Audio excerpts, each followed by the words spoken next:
Hey guys, it's me. I wanted to post this video because I was kind of interested in teaching anyone that was interested a little bit about beginner's meditation, if you will, or just the act of actually sitting down and kind of centering the self, coming back to square one, if you will, or square zero, even, or square you. Um, and I felt kind of pulled today after I saw this old woman kind of fall and like she it's sad to it's bad to laugh, but it's you know it, um she did kind of like this knee jerk and then kind of fell. And I noticed that she wasn't grounded at all. So I guess this is going to wind up turning into, I guess, how to connect and center the self, but also healing, giving yourself like your own uh, kind of like healing energy, if you will, because you can heal the self. It is possible. It's very possible because you are you. You have to just kind of like give yourself a body scan and just like come back to you. So if I can impart some sort of wisdom in that sense, then listen, I've done my job. Don't mind this. I have a messy room, but one of the first things I like to do when I center myself is I sit down. I have a yoga block. I'm sitting on that right now. I have a minor scoliosis, so my hips and my chest is always, my spine back is always going to be something. But I find that properly sitting down, cross-legged, Native American, Indian style, cross-legged is always really good. And switching the crosses sometimes helps too, So if I turn this way, right now my right foot is in front of my left foot, and then I can switch sometimes so that my left foot is in front of my right foot, sitting in and kind of getting a good base and then just lifting up, and just tucking the tailbone in almost, lifting the spine up. Pretend there's like a string almost lifting you up, and broaden the chest, shoulders back and down,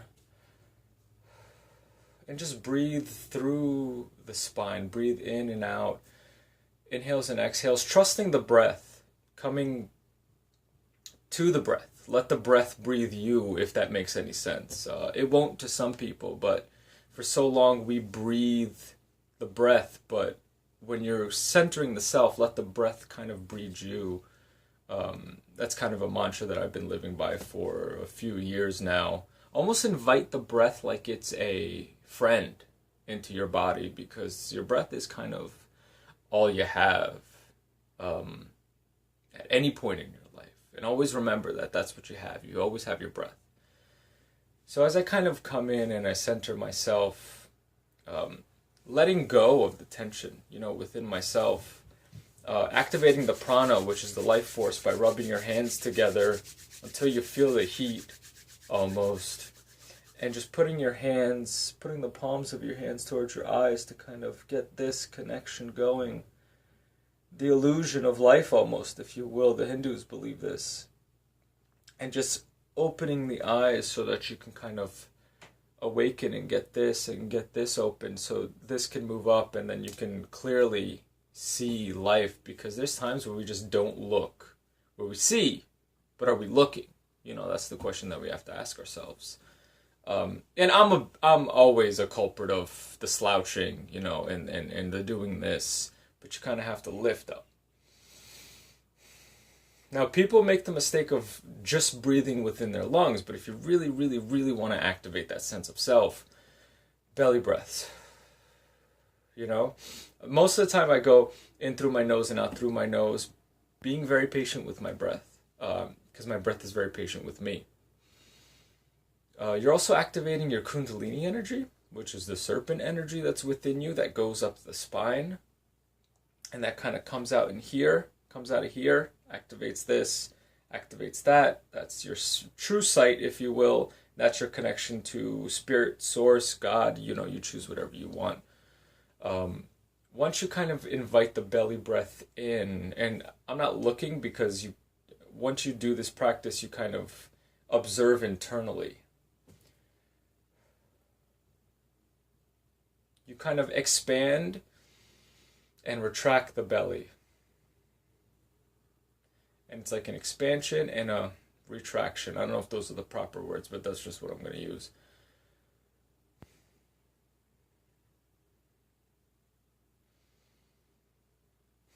And let the belly kind of go in and out, inflate. And be very patient with that breath. That'll help awaken the core, which is also very strong for you too, very strong in your practice. And that kind of sets the tone for the day, if you will. Some of the things that I wind up using, I don't know if people will you work with crystals or anything like that, but I have 2 Blue Apatite. I bought it. I got these at Namaste Bookshop, so I don't know if you could see. These are called Blue Apatite. Really good if you have a cold as well. Great if you're going into any sort of meditation and you need to just relax. I also have a Moldavite, which helps with, you can put it over here too if you want to. This is Moldavite. I think it's from the Czech Republic. That really helps with increase the connection to self. Fluorite is also really good. Angelite, if you work or believe in angels, rather. I mean, you can't go wrong with a good candle. And dressing it with maybe like jasmine or an essential oil. So that's kind of the basis of meditating and kind of coming into this. Oh, I have a little stain right here. I don't even know how I got that. That's kind of the basis of sitting down in a position, meditating, and bringing a sense of self back into yourself, if you will. Trusting the outer self is basically trusting the inner self. So if you are you internally, you are you externally. So let's kind of begin to show ourselves externally who we are truly within ourselves. And then once you kind of get a sense for yourself, you can kind of flow. You can go through days and hours and minutes and months and weeks, you know what I'm saying? And still keep that sense of self, despite, and use that word, use that term to really help. So once you kind of go into meditation or go into that active sense of self, rub your hands together. And once you start to feel the heat kind of expand the hands and begin to feel the energy, you can almost move. This is your body scan. This is your healing prana, if you will, and move, the muscles and massage and really just like, even if you want to hover, I think this is what they teach in Reiki, hover over, and kind of feel the little bits of electricity, if you will, between, if that makes any sense to anybody. You always want to start from the root. At least that's what I feel. That's what I've been told. Start from the base up. So this way you can kind of work and then going from your connection. And then eventually what it's going to do is it's like like the reduce, reuse, recycle, if you will. It just like a fountain spews out and then winds up coming back because it recycles. It recycles itself. Starting from your base, getting a good activation there. Work with your base and start from there. Strong base, strong you. And kind of go up beneath the belly button, your sacral plexus. You get up to here, your solar plexus. You get up to here, your heart chakra. Throat chakra, communication very strong. Third eye, being able to see properly. And then your crown, being able to acknowledge or hear yourself, if you will. And there's more. There's many different chakras. There's more chakras too. But those 7, those 7 you might want to get used to and just start from the bottom up, like Trey Songz did. And, you're as young as your spine is flexible. So always keep that in mind. And that's something that I hold true. You are as young as your spine is flexible.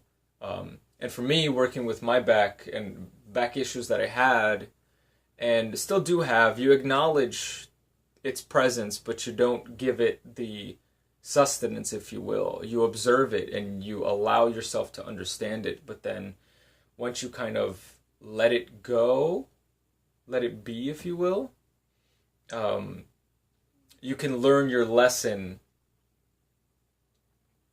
and choose to decide what you do with it, if that makes any sense. This, when physical pain arises, and these are just simple things, you know, I can't cure cancer or anything like that. I don't know if that's very bad to say, but if you have tears or anything like that, that might be a different situation. But working with what you got, you have to work with what you got, because you have what you have, and you are where you are. So just keep that in mind. This video has gotten a bit long, but it's really good. So you get your energy going here as fast or as slow as possible, but always just feel, and you'll know when you start to feel the wind kind of flow, and this becomes hot and like an icy hot, if you will, from an energetic perspective. And you can almost, without judging yourself, don't judge. You need not judge, because we already do that enough to ourselves. And just kind of feel around, and okay, so this is going on. I feel it here. You know, you'll feel it here, for example. You'll feel it here. I don't feel it there, but I'm just giving an example. And then you can kind of breathe it up, and kind of, you know, go. And let it go. And then at the end, when you want to come down, you can bring your hands up and then bow and namaste, should you choose. One of the things that I also recommend, lavender sea salt from Trader Joe's. Really good stuff. I recommend this. Maybe at night, not so much at the daytime. You want to get your fingers in, because the lavender sits on top. You know, scrape up so the lavender, you can evenly bring the lavender part out, instead of just at the bottom it's just salt, because, you know, you need the coarseness of the salt but the soothing of the lavender. So something I recommend too. And of course, Blue Appetite, if you're looking to get into a meditation. I've been doing readings for a few people, which are really awesome.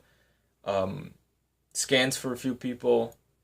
So that's been really good. And just figured I would help in this sense. If you have any questions, inbox me. Let me know. If you have my number, text me. Let me know. I don't mind helping out. And, you know, I hope you guys enjoy this. I hope you guys can bring a more heightened sense of self. And the light within me sees and acknowledges the light within you. Thank you.